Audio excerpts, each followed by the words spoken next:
From the KATC Weatherland, here's Rob's forecast.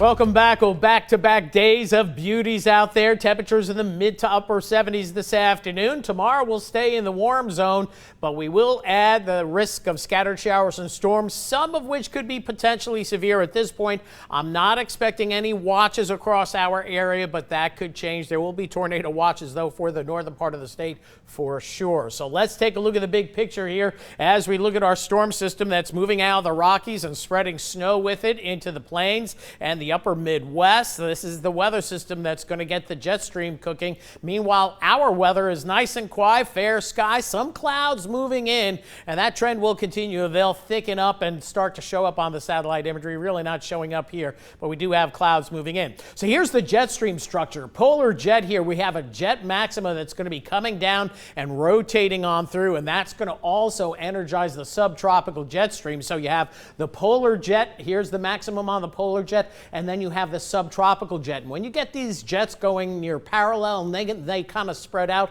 that's diffluent flow aloft, and that's what allows for thunderstorms to develop in the upper parts of the atmosphere. And in this zone right here that we have delineated, this is the zone where there could be strong to not only severe storms, but perhaps a small scale tornado outbreak during the course of the day tomorrow. But mainly it looks like afternoon, evening hours is going to be the greatest risk for our friends to the north. You have an enhanced, then a moderate risk. That's a level 4 out of 5.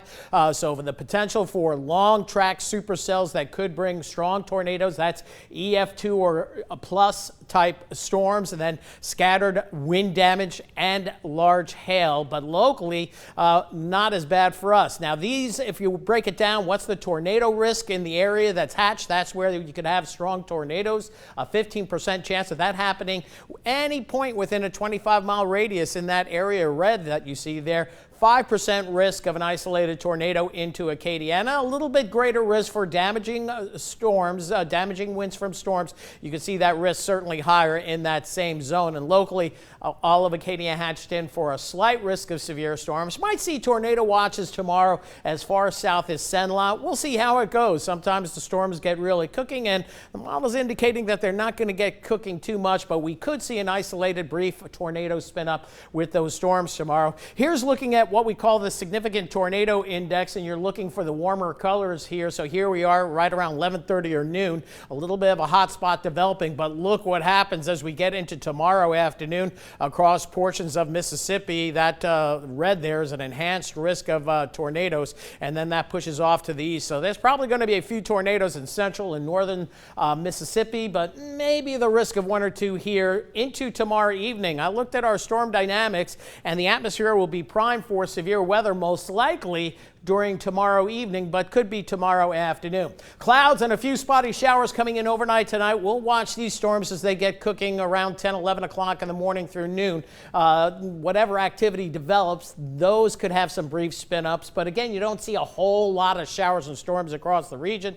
Then going into tomorrow evening, another round of storms developing and then pushing off to the east. We'll keep an eye on those storms as well. So just got to keep an eye on the radar all day long. Then a front pushes on through, and we're breezy and turn cooler with temperatures falling into the 50s for Wednesday. Actual rainfall, here's the latest model run. Most of us don't see much rainfall, so you can see the nature of this is going to be scattered, but there could be a couple of hot spots of 1 to 2 inches of rain or more, depending on where those storms set up. Remember, this is just a model. What happens in the real world and the atmosphere can often change. Winds gusting tomorrow in the 30 to 35 mile per hour range during the course of the afternoon, and then they'll die off. And there, boy, you see that front pushing on through. Gusty winds behind that front in the 30 to 35 mile an hour range as well. So 59 is going to be the low tonight, and we're at that right now. Temperatures gradually rise toward daybreak tomorrow. Light showers by morning with rain chance in the 40% range just as we get close to daybreak tomorrow. And then tomorrow the clouds thicken, darken. We'll see scattered showers and some thunderstorms at any time during the day.